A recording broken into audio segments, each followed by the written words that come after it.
أعوذ بالله من الشيطان الرجيم. بسم الله الرحمن الرحيم.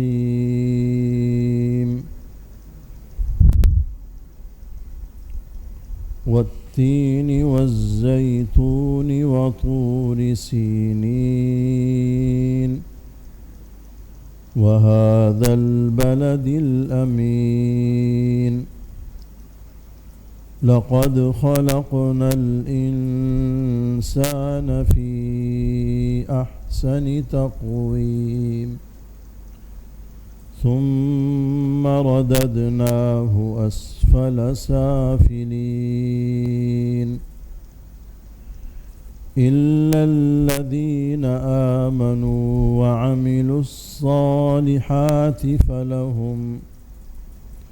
فلهم أجر غير ممنون. فما يكذبك بعد بالدين. أليس الله بأحكم الحاكمين. صدق الله العظيم.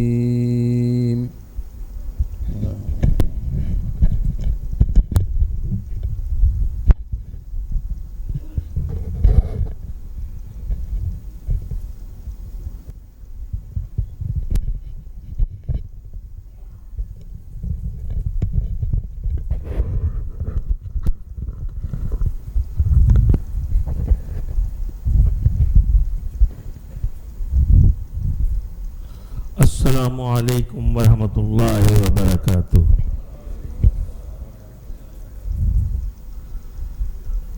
اعوذ باللہ من الشیطان الرجیم. بسم اللہ الرحمن الرحیم. نعبد و نصلی علی رسولہ الکریم. بھائی دوستوں بزرگوں، اللہ پاک کا بڑا کرم احسان ہے کہ آپ حضرات جو ہے اس سال حج کی تشریف لے جا رہے ہیں. اللہ پاک نے جس کو قبول فرمایا وہ جا رہا ہے، ہم خود نہیں جا رہے ہیں، اللہ پاک بلا رہے ہیں. انشاءاللہ ابھی تھوڑی دیر میں جو ہے مولانا صاحب بیان فرمائیں گے. آج مکمل سفر کا بیان ہوگا، یعنی عمرے کا اور حج کا، اور پھر اس کے بعد مدینہ منورہ کی بارے میں. یہ کمپلیٹ ایک نشست کا پروگرام ہے، تو اس میں سی دیر بھی ہوگی، نماز کے بعد بھی کچھ حصہ ہو جائے گا. اصل تو یہ ہے کہ ہم جا رہے ہیں تو اس کی تیاری بھرپور ہونی چاہیے، اور حج کے آداب میں سے یہ ہے کہ اس کو سیکھ کے جائے. اس میں کیا کیا اعمال کیسے کرنے ہیں اور کیا کرنے میں اللہ پاک کیا دیں گے، یہ سب سیکھ کے ہمیں جانا ہے. اور بھائی اس کے ساتھ ساتھ جو ہے ہماری نیت کیا ہو، جب ہم حج پہ جا رہے ہیں نیت کیا ہو، یہ نیت کر لیں درست، خالص اللہ کی رضا کے لیے، اللہ کو راضی کرنے کے لیے اور جنت کو حاصل کرنے کے لیے. بڑا قیمتی سفر ہے، اس کو قیمتی بنانے کے لیے جو ہے ہمیں کوشش کرنی ہے. جب آپ سفر حج پر جا رہے ہیں تو لوگوں سے ملاقات کر کے جائیں، ان کو راضی خوشی کر کے جائیں. دنیا میں عام طور پر یہ ہو جاتا ہے، معمولی بات ہے کہ ایک دوسرے سے تھوڑی باتوں پہ رنجش ہو جاتی ہے. تو جس کے بارے میں آپ کے خیال آ جائے آپ کو، تو بھائی اس سے معافی تلافی کر لو، چاہے وہ بہت دیری نہ ہو، کئی سالوں سے ہو، کئی مہینوں سے ہو، کچھ روز سے ہو، سب کو جو ہے نا آپ معافی تلافی کر لیں. آپ چھوٹے بن جائیں. اس وقت آپ کی غلطی نہیں تھی، پھر بھی آپ معافی مانگ رہے ہیں، بھائی میں حج پہ جا رہا ہوں، مجھے معاف کر دیجیے گا، مجھ سے زیادتی ہو گئی ہو. پھر دیکھیے کیسے دل اللہ پاک پلٹتے ہیں. تو اس کا مصمم ارادہ کر لیں. کیوں فرمایا کہ جن رنجش کسی کے ساتھ ہو اور وہ خانہ کعبہ کے آگے حتیم پہ کھڑا ہوا ہو اور اللہ سے مانگ رہا ہو، دعا قبول نہیں ہوگی، دعا قبول نہیں ہوگی. ہمارے اعمال یہیں کے یہیں رہ جائیں گے.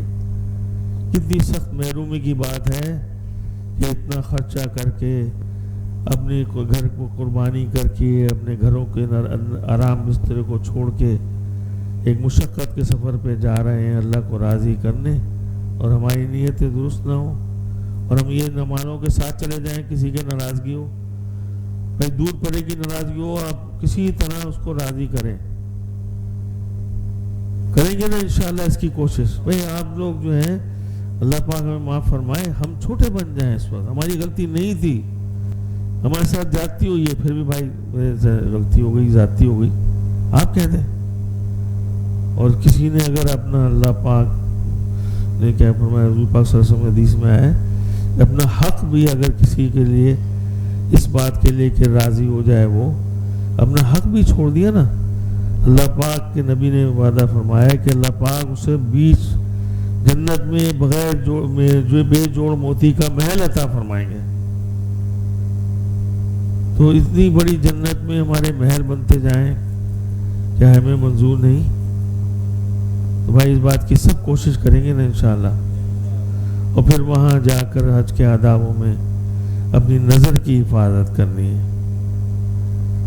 وہاں پر پوری دنیا سے لوگ آئے ہوئے ہوتے ہیں، خواتین آئی بھی ہوتی ہیں، ان کے مختلف قسم کے لباس ہوتے ہیں، مختلف قسم کے ان کے جو ہے پردے ہوتے ہیں، مطلب یہ آپ اپنا نظروں کی حفاظت کریں، تو جو ہے نا نظر کی حفاظت کرے گا اللہ پاک جو ہے اس کو بہترین اس کا اجر عطا فرمائیں گے۔ آپ خود دل میں محسوس کریں گے کہ آپ کی عبادت میں آپ کو لطف آ رہا ہے، آپ جو ہے دل میں خوشی محسوس کر رہے ہیں، ایسی خوشی جو زندگی میں پہلے نہیں ملی۔ اور جناب مدینہ منورہ کی حاضری میں تو آپ لوگ وہاں جب جائیں گے، وہاں کی فضاؤں میں سانس لیں گے، آپ خود اپنے اندر بہت بڑا چینج محسوس کریں گے، کیسی اللہ پاک کی رحمتیں برکتیں آ رہی ہیں۔ نبی پاک صلی اللہ علیہ وسلم قریب ہی تشریف فرما ہیں، اور ان پر اپنی ساری دنیا سے جو انسان جو بھی مسلمان ان پر درود شریف بھیجتے ہیں، ان کی برکتیں رحمتیں آ رہی ہیں، اللہ پاک بھیج رہے ہیں، اور جو بھیج رہے ہیں درود سلام، ان کے اوپر اللہ پاک 10 مرتبہ درود سلام بھیج رہے ہیں۔ تو لہٰذا وہاں پر ہر وقت کوشش یہ کرنی چاہیے ہماری زبان جو ہے پہ ہے نا درود و سلام ہو، مختصر درود ہو، بڑے درود ہو۔ درود شریف کی آپ کو یہاں پر ایک کتاب بھی ملی ہے، اس میں 40 احادیث والے درود ہیں، وہ کتاب آپ کی جیب میں ہونی چاہیے جب بھی آپ مسجد میں نماز کے لیے تشریف لے جائیں، اور جیسے ہی موقع ملے وہ 40 جو ہے احادیث جو ہے وہ آپ درود کی احادیث جو ہے وہ پڑھ لیں، بہت قیمتی احادیث ہے، اور اس پورے کتابچے کو آپ شروع سے پڑھیے گا، اس میں بجائے تسمیہ موجود ہے کہ کیا اللہ پاک اس کے بدلے میں آپ حضرات کو دیں گے، بہت قیمتی کتاب ہے وہ درود شریف سے متعلق۔ اور بھائی وہاں پر جب آپ حاضری کے لیے مدینہ منورہ تشریف لے جائیں گے، اور دارالسلام سے جب آپ انٹر ہوں گے، اور وہاں ایک مجمع آپ کے ساتھ ہوگا، حج کے موقع پہ رش ہوتا ہے، آپ نے اپنے طرف دھیان دینا ہے، اپنے دل کی طرف اور اپنے اللہ کی طرف، کہ میں اتنے بڑے سرکار کی دربار میں حاضر ہونے جا رہا ہوں، ابھی قریب ہی ہے، چند قدم کے فاصلے پہ آپ کا روزہ ہے، آپ وہاں تشریف فرمائیں، مجھے دیکھیں گے، میری حرکات کو دیکھیں گے، مجھے چہرے سے دیکھیں گے، خوش ہوں گے میرے امتی آئے ہیں، تو ایسی شکل و صورت کے ساتھ ہم وہاں پر جائیں، دل کے ساتھ، دل تڑپ رہا ہو، دل رز رہا ہو، اتنے بڑے سرکار کے پاس حاضری ہے، اور پہلی حاضری میں تو بہت اہتمام سے، اگر ہو سکے تو جلدی سے غسل فرما لیں، اچھے سے اچھے کپڑے پہن لیں، سفید کپڑے پہن لیں تو وہ بہتر ہے، خوشبو لگا لیں، سنتیں چھوٹی جو ہے معلوم ہے چھوٹی نہیں، سنت تو ہر سنت بڑی ہے، سرما لگا لیں، عطر لگا لیں، بالوں میں تیل لگا لیں، کنگھی کر لیں، اور پھر اس تیاری سے جائیں کہ بہت بڑے سرکار کے دربار میں میری حاضری، اور بھائی بڑے اہتمام کے ساتھ جب آپ اور جائیں، پھر اس راستے میں جب تک آپ وہاں پر پہنچیں گے روزے تک، تو آپ کو جو چند قدم چل رہے ہیں ان میں درود شریف مستقل ہو، اللہ کی طرف توجہ ہے، اللہ حضور پاک صلی اللہ علیہ وسلم کے دربار پہ حاضری ہے، میں سلام پیش کرنے جا رہا ہوں، میرا سلام قبول فرما لیجیے گا۔ حضور صلی اللہ علیہ وسلم سن لیں، اس کا جواب دے دیں، اس بات کی کوشش اور صحیح کریں، اور بھائی انشاءاللہ اللہ پاک لوگوں کو سلام کا جواب بھی دلوا دیتے ہیں۔ حضور کو کئی دفعہ سنا، ان کو سلام کا جواب بھی آیا، اور بھائی بہت ہی تمام سے وہاں پر جیسے پہلے بتایا گیا تھا، کوئی موبائل کی تصویر نہیں، کسی طرف دھیان نہیں، بس آپ کو یہ اللہ کے دربار پہ حاضری ہے تو اس کی تیاری۔ چلیے یہاں پر جو ہے وہ ہم تلبیہ پڑھتے ہیں، تلبیہ جو ہے وہ الحاجی اور عمرے کے لیے اور حج کے دوران پڑھا جاتا ہے، تو اس کو ہم یہاں پر مل کے پڑھتے ہیں۔ پہلے میں پڑھوں گا، پھر آپ بلند آواز میں میرے پیچھے پڑھیں۔ تلبیہ کو جو ہے معنوں کے ساتھ ذہن میں معنوں کو رکھتے ہوئے پڑھیں۔ تلبیہ کیا ہے؟ حاضر ہوں اے اللہ، میں حاضر ہوں، حاضر ہوں تیرا کوئی شریک نہیں، حاضر ہوں ساری تعریفیں تیری، ساری نعمتیں تیری، ساری مملکت تیری، تیرا کوئی شریک نہیں۔ بسم اللہ الرحمن الرحیم۔ پہلے میں پڑھتا ہوں، پھر پیچھے پیچھے آپ حضرات پڑھیں۔ مرد اس کو بلند آواز سے پڑھتے ہیں، مستورات اس کو آہستہ پڑھیں گی۔ لبیک اللہم لبیک،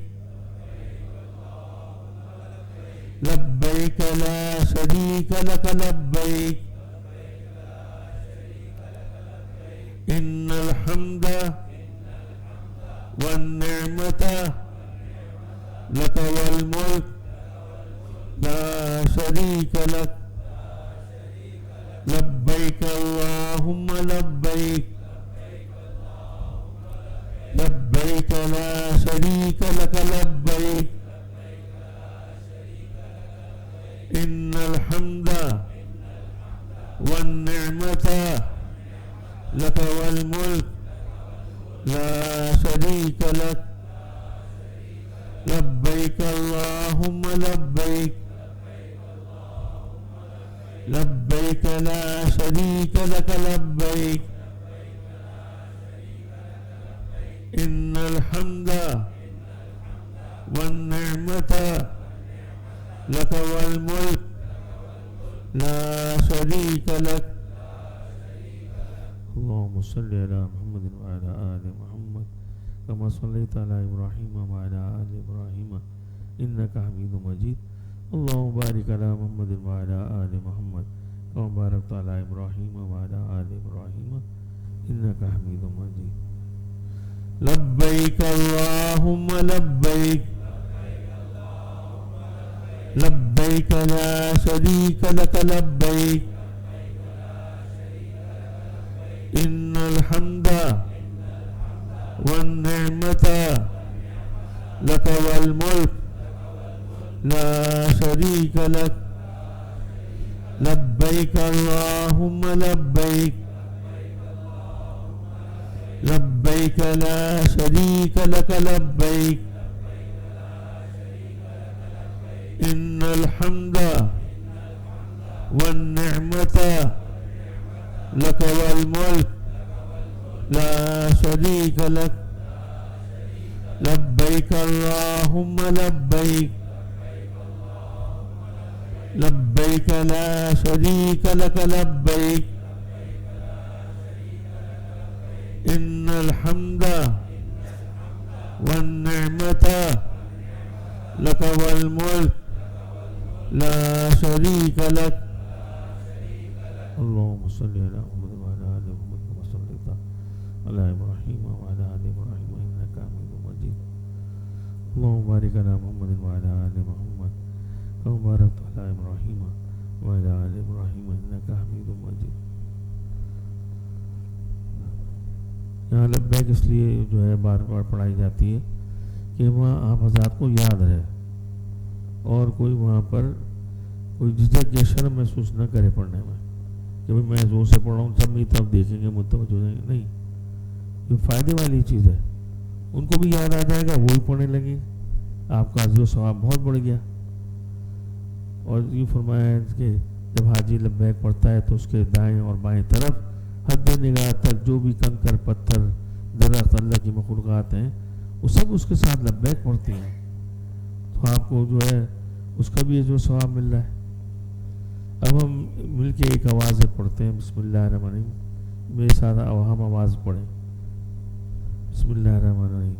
لبیک اللہم لبیک لبیک لا شریک لک لبیک ان الحمد والنعمت لک والملک لا شریک لک لبیک اللہم لبیک لبیک لا شریک لک لبیک ان الحمد والنعمت لک والملک لا شریک لک لبیک اللہم لبیک لبیک لا شریک لک لبیک ان الحمد والنعمت لک والملک لا شریک لک۔ اللہم صلی اللہ۔ گرامی قدر عزیزان محترم، سب سے پہلے میں آپ حضرات کو مبارکباد پیش کرتا ہوں کہ الحمدللہ اس سال اللہ جل جلالہ نے آپ حضرات کو حرمین شریفین کی زیارت کے لیے منتخب فرمایا۔ انشاءاللہ بہت جلد وہاں پہنچ کر آپ اپنی آنکھوں سے بیت اللہ کا دیدار کریں گے اور اپنے قدموں سے بیت اللہ کا طواف کریں گے اور روضہ اقدس صلی اللہ علیہ وسلم پر حاضر ہو کر صلاۃ و سلام پیش کریں گے۔ یہ وہ سعادت ہے جس کو اللہ جل جلالہ نے آپ کے مقدر میں بہت پہلے لکھ دی تھا، بہت پہلے اس کو لکھ دیا تھا، جس کا ظہور اب ہو رہا ہے۔ اس لیے اس پر اللہ کا جتنا بھی شکر ادا کیا جائے کم ہے۔ یہ مال و دولت کی بنیاد یا تعلقات اور وسائل کی بنیاد پر نہیں، محض یہ اللہ کے فضل اور اس کی تقدیر کی وجہ سے یہ اللہ نے ہمیں سعادت عطا فرمائی ہے۔ حدیث شریف میں حضور اکرم صلی اللہ علیہ وسلم کا ارشاد ہے کہ حضرت ابراہیم علیہ السلام کو اللہ جل جلالہ نے بیت اللہ کی تعمیر نو کے لیے حکم دیا، تو حضرت ابراہیم علیہ السلام نے بیت اللہ کی تعمیر فرمائی، اور جب بیت اللہ بن کر تیار ہو گیا تو اللہ جل جلالہ نے حکم دیا، ابراہیم اب کھڑے ہو کر اعلان کیجئے کہ اللہ کا گھر بن کر تیار ہو گیا ہے، اس کی زیارت اور اس کے حج کے لیے پہنچو۔ حضرت ابراہیم علیہ السلام نے عرض کیا کہ مولا کریم میری آواز پہنچے گی کہاں تک؟ اللہ جل جلالہ نے فرمایا ابراہیم آواز دینا، اعلان کرنا تمہارا کام ہے، اور اس آواز کو لوگوں کے کانوں تک پہنچانا یہ ہمارا کام۔ چنانچہ روایات میں آتا ہے کہ جب حضرت ابراہیم علیہ السلام نے اعلان فرمایا، اس وقت روئے زمین پر جتنے لوگ تھے سب کے کانوں تک اس آواز کو اللہ نے پہنچایا، اور جتنے بچے شکم مادر میں تھے ان کے کانوں تک اس آواز کو پہنچایا، اور جتنے لوگ عالم ارواح میں روحوں کی صورت میں تھے ان کے کانوں تک اس آواز کو اللہ نے پہنچایا۔ جس نے اس آواز پر ایک مرتبہ لبیک کہا تو جب بھی وہ دنیا میں آئے گا ایک مرتبہ ضرور اس کو حج کی توفیق ہوگی، اور جس نے اس پر 2 مرتبہ لبیک کہا تھا اس کو 2 مرتبہ، جس نے اس پر 10 مرتبہ لبیک کہا تھا تو اس کو جب بھی وہ دنیا میں آئے گا 10 مرتبہ وہاں حاضری کی توفیق عطا ہوگی۔ جس نے جتنی مرتبہ کہا تھا وہ سب کا سب پہلے سے مقدر فرما دیا گیا ہے۔ اس واسطے اس پر اللہ کا جتنا بھی شکر ادا کیا جائے وہ کم ہے کہ اللہ نے ہمارے لیے اس کو مقدر فرمایا، نہ بناتا نہ بھیجتا، کیا کر سکتے تھے۔ حج اسلام کا وہ عظیم فریضہ ہے جس کی ادائیگی کے بغیر ایمان مکمل نہیں ہوتا۔ سن 8 ہجری کے اندر مکہ مکرمہ فتح ہوا، سن 9 ہجری کے اندر حضور اکرم صلی اللہ علیہ وسلم نے حضرت ابو بکر رضی اللہ تعالی عنہ کو امیر حج بنا کر بھیجا، اور انہوں نے وہاں یہ اعلان فرمایا کہ آج کے بعد کوئی مشرک بیت اللہ کا طواف نہیں کرے گا، بیت اللہ کا حج کرنے نہیں آئے گا، اور برہنہ حالت کے اندر کوئی طواف نہیں ہوگا۔ حضور اکرم صلی اللہ علیہ وسلم اس سے پہلے مکہ مکرمہ میں تقریباً 13 سال اور مدینہ طیبہ میں 9 سال اس طرح گزار رہے ہیں کہ دین کے تمام اعمال انجام دیے جا رہے ہیں، نمازیں بھی پڑھی جا رہی ہیں، روزے بھی رکھے جا رہے ہیں، اور قربانی بھی ہو رہی ہے، دعوت و تبلیغ اور جہاد کا عمل بھی ہو رہا ہے، لیکن ابھی تک حج فرض ہونے کے بعد حج کی ادائیگی چونکہ نہیں ہوئی تھی، تو اس واسطے تکمیل ایمان کا اعلان نہیں ہوا۔ جب حضرت ابو بکر رضی اللہ تعالی عنہ نے سن 9 ہجری کے اندر وہاں اعلان کر دیا کہ آج کے بعد کوئی مشرک حج کے لیے نہیں آئے گا اور کوئی شخص برہنہ حالت کے اندر بیت اللہ کا طواف نہیں کرے گا، تو اگلے سال سن 10 ہجری کے اندر حضور اکرم صلی اللہ علیہ وسلم تقریباً 1.25 لاکھ صحابہ کی معیت میں حجۃ الوداع ادا فرمانے کے لیے تشریف لے گئے۔ اور جب آپ نے میدان عرفات کے اندر عصر کے بعد خطبہ دے رہے ہیں، تو اس وقت آیت اتر رہی ہے، الیوم اکملت لکم دینکم واتممت علیکم نعمتی ورضیت لکم الاسلام دینا۔ آج ہم نے اپنے دین کو مکمل کر دیا، اپنی نعمتوں کو تام کر دیا، اور اسلام کو مذہب بنا کر ہم راضی ہو گئے۔ یہ اعلان ہو رہا ہے جب آپ حج ادا فرما رہے ہیں، تو اس واسطے جب تک آدمی حج فرض ہونے کے بعد حج کی ادائیگی نہ کر لے تو اس وقت تک اس کا ایمان مکمل نہیں ہوتا۔ چنانچہ حضور اکرم صلی اللہ علیہ وسلم نے اس واسطے فرمایا کہ حج فرض ہونے کے بعد حج کی ادائیگی جلدی کرنی چاہیے، اور یہاں تک فرمایا کہ حج فرض ہونے کے بعد اگر کسی نے حج نہیں کیا تو اللہ کو پرواہ نہیں کہ وہ یہودی ہو کر مرتا ہے یا نصرانی ہو کر مرتا ہے۔ تو اتنی سخت وعید اس واسطے ہے کہ حج کی ادائیگی سے ایمان مکمل ہوتا ہے۔ اور یہ باتیں پہلے بھی آپ کئی مرتبہ سنتے چلے آئے ہیں، تو اس سلسلے میں کچھ زیادہ میں عرض نہیں کروں گا، لیکن یہ بات یاد رکھیے، حضور اکرم صلی اللہ علیہ وسلم نے فرمایا، من حج للہ فلم یرفث ولم یفسق رجع کیوم ولدت امہ۔ یہ فرمایا کہ جس نے حج کیا اور اس میں کسی قسم کا کوئی فسق و فجور نہیں کیا، جب وہ واپس لوٹ کر آتا ہے تو ایسا پاک صاف ہو کر لوٹ کر آتا ہے جیسا کہ آج ہی وہ اس کا پیدائش کا دن جیسے وہ پاک صاف تھا، ایسا پاک صاف ہوتا ہے۔ اور ایک حدیث میں فرمایا، الحج المبرور فلیس جزاؤہ الا الجنہ، حج مبرور کا بدلہ سوائے جنت کے اور کچھ نہیں۔ تو حج مبرور کا بدلہ سوائے جنت کے اور کچھ نہیں ہے، یہ باقاعدہ فضیلت بیان فرمائی۔ تو اس واسطے کوشش یہ ہونی چاہیے کہ اللہ جل جلالہ ہمیں حج مبرور نصیب فرمائے۔ اور اسلام میں 2 ہی عمل ایسے ملتے ہیں جس کے اوپر حج کی بشارت دی گئی ہے، ایک جہاد کا عمل، ایک حج کا عمل۔ جہاد کے اندر آدمی اپنی جان کی بازی لگا دیتا ہے اور وہ ساری توانائی اس کے اندر لگاتا ہے، یہاں تک کہ جان وہ قربان کر دیتا ہے، جہاد کے اندر شہید ہو جاتا ہے، اس کے لیے جنت کی بشارت ہے۔ اور اسی طرح حج کے اندر بھی جنت کی بشارت دی گئی ہے۔ معلوم چلتا ہے کہ دونوں میں کوئی نہ کوئی مناسبت ضرور ہے، کہ جہاد کے اندر وہ سخت مشقتیں جھیل کر یہاں تک کہ جان کو قربان کر رہا ہوتا ہے، اسی طرح حج کے اندر بھی وہ مختلف مراحل میں اس قدر دشواریاں اور پریشانیاں آنے کا امکان ہے۔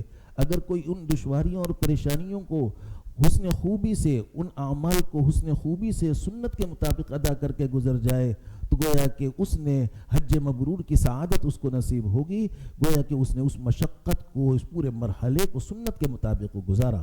تو اس واسطے اس بات کی فکر ہونی چاہیے کہ اللہ جل جلالہ ہمیں حج مبرور کی سعادت سے مالا مال فرمائے۔ حجاج اکرام جانے سے پہلے بھی اور آنے کے بعد بھی ان کا خیال یہ ہوتا ہے کہ ہم حج مبرور کریں گے، اور حج مبرور کر کر آئے ہیں، لیکن حج مبرور کہتے کس کو ہیں؟ اس کو قرآن و حدیث کے اندر اس کی 4 شرطیں بیان فرمائی گئیں۔ اگر وہ 4 شرطیں پوری کرے گا تو وہ حج مبرور انشاءاللہ امید یہ ہے کہ وہ حج مبرور اس کو نصیب ہوگا. باقاعدہ حدیث کے اندر بیان فرمایا کہ من حج للہ، سب سے پہلی شرط یہ بیان فرمائی کہ من حج للہ،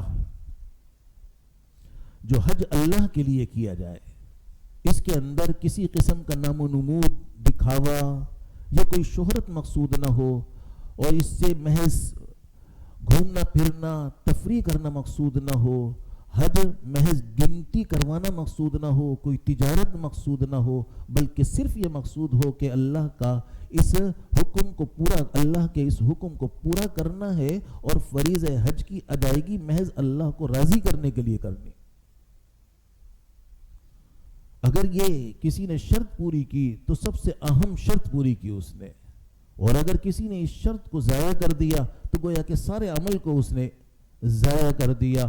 تو اس واسطے شیطان کی یہ کوشش ہوتی ہے کہ حاجی کو میں جانے سے تو روک نہیں سکا. وہ سمجھتا ہے کہ حاجی جائے گا اور میدان عرفات میں گڑ گڑائے گا تو اس کے سارے گناہ معاف ہو جائیں گے. اس واسطے حدیث میں فرمایا کہ جب میدان عرفات کے اندر اللہ جل جلالہ حاجیوں کی مغفرت فرماتا ہے تو شیطان اپنے سر پر مٹی ڈال کر روتا اور چیختا ہے کہ ساری زندگی اس پر محنت کرتا رہا، اس کے چند آنسوں کی وجہ سے اس کی ساری مغفرت ہو گئی. اور پھر اگر کسی کی مغفرت یہاں نہ ہو تو مزدلفہ کے اندر وہ روتا ہے تو وہاں اس کی مغفرت ہو جاتی ہے. تو اس واسطے شیطان وہ اس کو حاجی کو جانے سے تو روک نہیں سکتا، لیکن وہ کوشش کرتا ہے کسی طریقے سے حاجی کی نیت فاسد کر دے کہ صاحب فلاں ملنے نہیں آیا، اس کو اطلاع کر دو، پتہ نہیں فلاں کو پتہ ہے کہ نہیں پتہ. وہ اس طرح کے وسوسے خیالات ڈالتا ہے جس کی وجہ سے وہ عمل اس کا اللہ کے بجائے کہیں اور وہ اس کی نیت بن جاتی ہے. تو اس واسطے اس بات کی فکر اور احساس رہنا چاہیے کہ ہم اللہ کے لیے اس عمل کو انجام دیں، اللہ کی خوشنودی کو حاصل کرنے کے لیے حج ادا کریں، اور اللہ کے اس فریضے کی ادائیگی کے لیے ہم خالص جائیں. کسی کو دکھانا اور شہرت بتانا مقصود بالکل نہ ہو. تو پہلی شرط یہ ہے کہ حج ہم اللہ کے لیے کریں. دوسری شرط یہ ہے کہ ہم نے جب احرام باندھ کر اپنے اوپر پابندیاں عائد کر لی ہیں ان تمام پابندیوں کی رعایت کریں. حاجی یہ سمجھتا ہے کہ صاحب اگر کوئی کوتاہی ہو گئی تو صدقہ دے دیں گے، کفارہ دے دیں گے، دم دے دیں گے، تو گویا کہ ان پابندیوں کو وہ ہلکا سمجھتا ہے، معمولی سمجھتا ہے، اور اس کو نظر انداز کرتا ہے کہ پیسے دے دیں گے میں جان چھوٹ گئی. تو گویا کہ وہ اللہ کی طرف سے عائد پابندی اس کی نظر کے اندر وہ معمولی حیثیت رکھتی ہے. تو اس واسطے اس کا لحاظ رکھنا کہ احرام باندھنے کے بعد جو پابندیاں ہم پر عائد ہوئی ہیں ان تمام پابندیوں کی رعایت کے ساتھ حج ادا کرنا. اسی طرح تیسری شرط یہ ہے کہ کسی قسم کا کوئی گناہ نہ کیا جائے. قرآن کریم میں باقاعدہ فرمایا وَمَن يُرِدْ فِيهِ بِالْحَادٍ بِظُلْمٍ نُذِقْهُ مِنْ عَذَابٍ أَلِيمٍ. یہ فرمایا کہ اگر کوئی وہاں جا کر بے دینی کا کام کرے گا ہم اس کو بدترین سزا دیں گے. تو اس واسطے اس کا اہتمام، اس کی پوری کوشش ہونی چاہیے کہ کسی قسم کا کوئی گناہ نہ ہو. گناہوں کی تفصیلات ہر مسلمان جانتا ہے، صغیرہ کبیرہ تمام گناہوں کو سمجھتا ہے. بد نگاہی، بد زبانی، خاص طور پر وہاں کے ماحول کے اندر یہ بات ہوتی ہے کہ آدمی وہاں وہ بد نگاہی کا شکار ہو جاتا ہے، وہ اس آنکھوں کے گناہ میں مبتلا ہو جاتا ہے، زبان کے گناہ میں مبتلا ہو جاتا ہے. تو اس طرح کے تمام گناہوں سے مکمل احتراز اور بچنا ضروری ہے. اور چوتھی شرط یہ بیان فرمائی، قرآن کریم نے باقاعدہ بیان فرمایا وَلَا جِدَالَ فِي الْحَجِّ. حج کے اندر کسی قسم کا کوئی لڑائی جھگڑا نہ کیا جائے. لڑائی جھگڑا گناہ میں داخل تھا لیکن اس کو مستقل بیان فرمایا. مستقل بیان فرما کر دراصل اس بات پر تنبیہ کرنا مقصود ہے کہ وہاں اس کے بہت سارے مواقع آئیں گے، بہت سارے امکانات ہوں گے. تو اس واسطے مختلف طبیعتوں کے لوگ جمع ہیں. وہ تمام کام جو آپ معمول کے مطابق کرتے ہیں اس سے ہٹ کر سارے کام ہیں. تو اس واسطے وہاں وہ بہت سارے امکانات آپس کے اندر اختلاف اور جھگڑے کے پیش آنے ہیں. تو اس واسطے باقاعدہ قرآن کریم نے متعین فرمایا وَلَا جِدَالَ فِي الْحَجِّ. حج کے اندر کسی قسم کا کوئی لڑائی جھگڑا نہیں کرنا. تو یہ 4 شرطیں ہو گئی. پہلی شرط یہ ہوئی کہ اللہ کے لیے عمل کیا جائے, حج اللہ کے لیے کیا جائے. اور دوسری شرط احرام باندھنے کے بعد جو پابندیاں عائد ہوئیں ان کی رعایت اور ان کا لحاظ رکھا جائے, اور کسی قسم کا کوئی گناہ نہ کیا جائے, اور کسی قسم کا کوئی آپس میں نزاع اور جھگڑا نہ کیا جائے. یہ وہ پابندیاں ہیں حج مبرور کے شرائط میں, وہ 4 شرطیں ہیں جو بچنے کے اعتبار سے ہیں. اور 5ویں شرط جو کرنے کے اعتبار سے ہے, جس کو انجام دینا ہے, یہ تو بچنے کے اعتبار سے ہے. اور پھر وہاں جا کر ہمیں کیا کرنا ہے. ایک آدمی ہے, وہ یہاں سے جاتا ہے اور وہ تمام اعمال جو ہے وہ بچنے کا اہتمام بھی کر لیتا ہے, لیکن اس کو یہی پتہ نہیں کرنا کیا ہے وہاں. تو حج احرام باندھنا کس طرح ہے, عمرہ کس طرح کرنا ہے, حج کا احرام کس طرح بنتا ہے, حج کی ادائیگی کس طرح ہوتی ہے, اگر یہ خدا نخواستہ کسی کو معلوم نہیں ہے تو ظاہر ہے کہ پھر وہاں وہ جا کر وہ سارا کا سارا وقت اپنا ضائع کرے گا. تو اس واسطے اس کو سیکھنا اور سمجھنا, سنت کے مطابق احرام کس طرح بنتا ہے اور سنت کے مطابق عمرہ کس طرح ادا کیا جاتا ہے, سنت کے مطابق حج کی ادائیگی کس طرح ہوتی ہے, اس کا جاننا بھی بہت ضروری ہے. حجاج اکرام بہت ساری چیزوں کی تیاری فرماتے ہیں. یہاں سے جا رہے ہیں تو سامان کتنا ہونا چاہیے, کرنسی کتنی لے کر جائیں, رہائش کہاں ہوگی, آنے جانے کا کیا انتظام ہوگا, کھانے پینے کے لیے کیا چیز لے کر جائیں, یہ ساری چیزوں کا خیال ان کو ہوتا ہے. لیکن اس کا خیال بہت کم ہوتا ہے کہ وہاں جا کر کرنا کیا ہے اور کس طرح کرنا ہے. اللہ نے آپ حضرات کو توفیق عطا فرمائی, اور خاص طور پر یہ انصار الحجاج کا شعبہ یہ مستقل برسوں سے یہ عمل کر رہا ہے کہ حجاج اکرام کی تربیت کا یہاں انتظام ہوتا ہے. اللہ تعالیٰ آپ کے آنے کو بھی مبارک فرمائے, ان کی سعی اور کوشش کو بھی قبول فرمائے, ہم سب کو اخلاص کے ساتھ سننے اور کہنے کی توفیق عطا فرمائے. اب میں آپ حضرات کی خدمت میں حج کا تفصیلی انشاءاللہ نقشہ عرض کروں گا. آپ حضرات اس کو توجہ سے سنیے اور محفوظ رکھیے, اور کوشش کیجئے اس کے مطابق آپ حج ادا فرمائیں. تو امید یہ ہے کہ انشاءاللہ ہمیں حج صحیح کرنے کی توفیق بھی ہوگی, اور ہمارا امید اللہ کی ذات سے یہ ہے کہ اللہ تعالیٰ اس کو حج مبرور بنائے گا. اور اس کو خوب اچھی طرح یاد رکھیے کہ وہاں لوگوں کو دیکھا دیکھی عمل نہ کیجیے, اس واسطے کہ وہاں مختلف علاقوں سے مختلف نظریات کے لوگ ہوتے ہیں جو اپنے اپنے مذاہب اور مسلک کے مطابق عمل فرماتے ہیں. وہ اپنے مسلک کے مطابق طریقہ سیکھ کر آتے ہیں, اس کے مطابق وہ عمل فرماتے ہیں. تو اس واسطے ہم یہاں اپنے مسلک کے مطابق طریقہ سمجھ کر جائیں اور اس کے مطابق ہی عمل فرمائے, اور وہاں لوگوں کو دیکھا دیکھی ہرگز عمل نہ کیجیے, اس واسطے کہ وہ اپنے مسلک کے مطابق عمل کر رہے ہیں. تو یہاں جو مسائل بیان کیے جاتے ہیں وہ سب کے سب حنفی مسلک کے مطابق مسائل بیان کیے جاتے ہیں, اور حنفی مسلک کے مطابق ہی سارا طریقہ عرض کیا جائے گا. دوسرے مسلک کے حضرات اپنے علماء سے پوچھ کر عمل فرمائے, جس طرح ان کا دل چاہے اس کے مطابق عمل فرمائے, لیکن یہاں جو بات ہوگی وہ حنفی مسلک کے مطابق ہوگی. تو آپ یہ بات سنتے چلے آئے ہیں کہ حج 3 طریقے سے کیا جاتا ہے,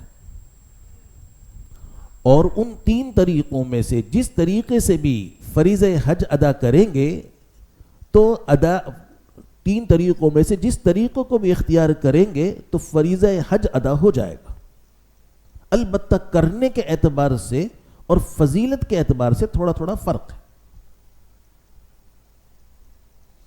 آج ہم پورا تفصیل سے حج کا, عمرہ اور حج اور مدینہ طیبہ کی حاضری کا مکمل بیان ہی نقشہ انشاءاللہ آپ حضرات کی خدمت میں پیش کریں گے. تو میں نے عرض کیا کہ حج 3 طریقوں سے کیا جاتا ہے. سب سے پہلے میں ان کا خلاصہ عرض کر دیتا ہوں, پھر اس کے بعد جس طریقے سے آپ نے حج کرنا ہے اس کا تفصیلی نقشہ عرض کروں گا. حج کی 3 قسمیں ہیں, جس میں سے سب سے پہلی قسم ہے حج افراد, دوسری قسم ہے حج قران, تیسری قسم ہے حج تمتع. حج افراد کا مطلب یہ ہوتا ہے کہ حاجی یہاں سے حج کا احرام باندھتا ہے، اس کے اندر عمرے کی نیت نہیں کرتا، اور مکہ مکرمہ پہنچنے کے بعد اس احرام سے عمرہ ادا نہیں کرتا بلکہ صرف ایک طواف کرتا ہے، اور پھر 8 ذی الحجہ تک احرام کی پابندیوں میں رہتا ہے۔ اگر اس سے پہلے مدینہ طیبہ جانا ہو تو اسی احرام میں مدینہ طیبہ بھی جاتا ہے، واپسی بھی اسی احرام میں ہوتی ہے، اور 8 ذی الحجہ کو پھر مینا جائے گا، 9 کو میدان عرفات حاضری ہوگی، رات مزدلفہ میں گزارے گا، اگلے دن 10ویں تاریخ کے کام کرنے کے بعد سر منڈوا کر اس کا احرام کھل جائے گا۔ اس احرام کا نام ہے حج افراد کا احرام۔ اس طرح کا حج کرنے والا وہ مفرد کہلاتا ہے، افراد کرنے والا حجی کہلاتا ہے۔ یہاں سے اس نے صرف حج کا احرام باندھا، حج کی نیت سے احرام باندھا، اس کے اندر عمرے کی نیت نہیں کی، اور مکہ مکرمہ پہنچ کر اس احرام سے اس نے عمرہ ادا نہیں کرے گا بلکہ صرف ایک طواف کرے گا، اور پھر یہاں تک کہ 10 ذی الحجہ کو یہ سر منڈوا کر اس کا احرام کھلے گا، تو یہ کہلاتا ہے حج افراد کا احرام۔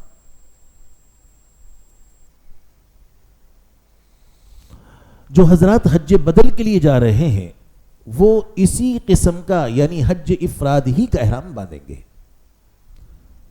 حج بدل کے لیے جو حضرات جانے والے ہیں تو وہ حج افراد کا جو میں نے عرض کیا اسی طرح احرام باندھیں گے۔ حج بدل چونکہ اس کے مفہوم میں عام طور پر غلطی اور الجھن پیش آ جاتی ہے، تو اس واسطے حج بدل کا میں مطلب بیان کر دیتا ہوں کہ حج بدل اس کی بنیادی 3 شرطیں ہیں۔ اگر وہ 3 شرطیں پائی گئیں تو ایسی صورت میں وہ حج بدل ہوگا، اور ایسے حج بدل والے کے لیے حج افراد کا احرام بدے گا۔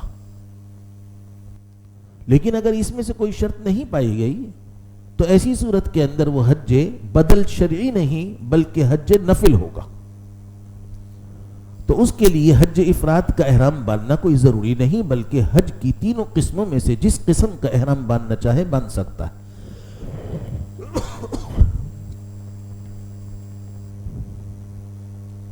حج بدل کی پہلی شرط یہ ہے کہ جس کی طرف سے حج کرنے جا رہے ہیں اس کے اوپر حج فرض تھا، اور وہ حج فرض ادا کیے بغیر اس کی وفات ہو گئی، یا وہ عمر کے اس درجے میں پہنچ گیا کہ اب اس کے لیے حج ادا کرنا خود ممکن نہیں، یا خدا نہ خواستہ کسی ایسی بیماری میں مبتلا ہو گیا کہ اب اس کے لیے حج کرنے کے لیے جانا ممکن نہیں رہا، لیکن اس کے اوپر حج فرض ہے، تو اس کی طرف سے حج کیا جائے۔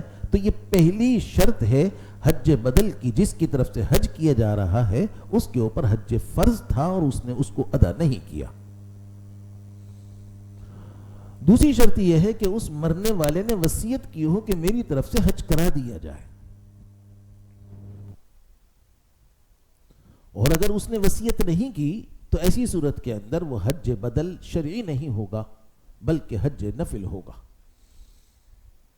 تیسری شرط یہ ہے کہ آج حج پر جو پیسہ خرچ کیا جا رہا ہے وہ سارا کا سارا پیسہ اس مرنے والے کا ہو یا اکثر پیسہ اس کا ہو۔ اگر یہ تینوں شرطیں پائی جائیں گی تو یہ حج بدل شرعی ہوگا، اور ایسی صورت کے اندر حج افراد کا اس کو احرام باندھنا چاہیے۔ متقدمین کا نظریہ یہ ہے کہ اس میں حج افراد کا احرام باندھنا واجب اور ضروری ہے، البتہ بعض متاخرین نے اس کو پسندیدہ قرار دیا ہے، دوسرے کی گنجائش دی ہے۔ پہلی قسم میں نے حج کی عرض کی حج افراد، اور حج افراد کا احرام یہاں سے بندھا اور 10 ذی الحجہ کو کھلا۔ جب یہ قسم بیان کی جاتی ہے تو حجاج اکرام ان کے ذہن میں یہ اشکال پیدا ہوتا ہے کہ یہاں سے احرام بندھے گا اور پھر 10 ذی الحجہ کو کھلے گا، تو اس دوران چادریں گندی اور میلی بھی ہو سکتی ہیں اور غسل کی ضرورت بھی پیش آ سکتی ہے، تو پھر کیا ہوگا؟ تو اس کو سمجھ لیجئے کہ احرام بندہ رہنے کا کیا مطلب ہے؟ احرام بندہ رہنے کا مطلب یہ ہوتا ہے کہ احرام کی پابندیاں برقرار رہیں گی. چادریں میلی گندی ہو گئیں تو ایسی صورت کے اندر چادریں بدل لیں. غسل کی ضرورت پیش آ گئی، غسل کر لیں، لیکن چادروں کے بدلے میں چادریں ہی استعمال کی جائیں گی، چادروں کے بدلے میں سلے ہوئے کپڑے استعمال نہیں کیے جائیں گے. یعنی وہ احرام کی جو پابندیاں ہیں وہ برقرار رہیں گی، لیکن چادریں بدلنے سے احرام میں کوئی خلل نہیں پڑتا. غسل کرنے اور نہانے سے احرام میں کوئی خلل واقع نہیں ہوتا. تو یہ حج کی پہلی قسم ہوئی حج افراد. دوسری قسم ہے حج قران. حج قران کا مطلب یہ ہے کہ حاجی یہاں سے عمرہ اور حج دونوں کی نیت سے احرام باندھ کر جائے. عمرہ اور حج دونوں کی نیت سے احرام باندھ کر جائے گا اور وہاں جا کر سب سے پہلے عمرہ ادا کرے گا. اور عمرے میں 3 کام کرنے کے ہوتے ہیں، لیکن یہ صرف 2 کام کرے گا. وہاں پہنچ کر سب سے پہلے ایک یہ عمرے کے پہلا کام بیت اللہ کا طواف کرے گا، دوسرا کام صفا مروہ کی سعی. لیکن یہ سر کے بال نہ کٹوائے گا نہ منڈوائے گا. اس کے بعد ایک یہ طواف کرے گا، اس طواف کو کہتے ہیں طواف قدوم. حج قران کرنے والے کے لیے افضل یہ ہے کہ وہ طواف قدوم کے بعد حج کی نیت سے حج کی سعی کر لے. تو پھر یہ ایک سعی کرے گا حج کی نیت سے. اس کے بعد اس کا یہ احرام بندہ رہے گا.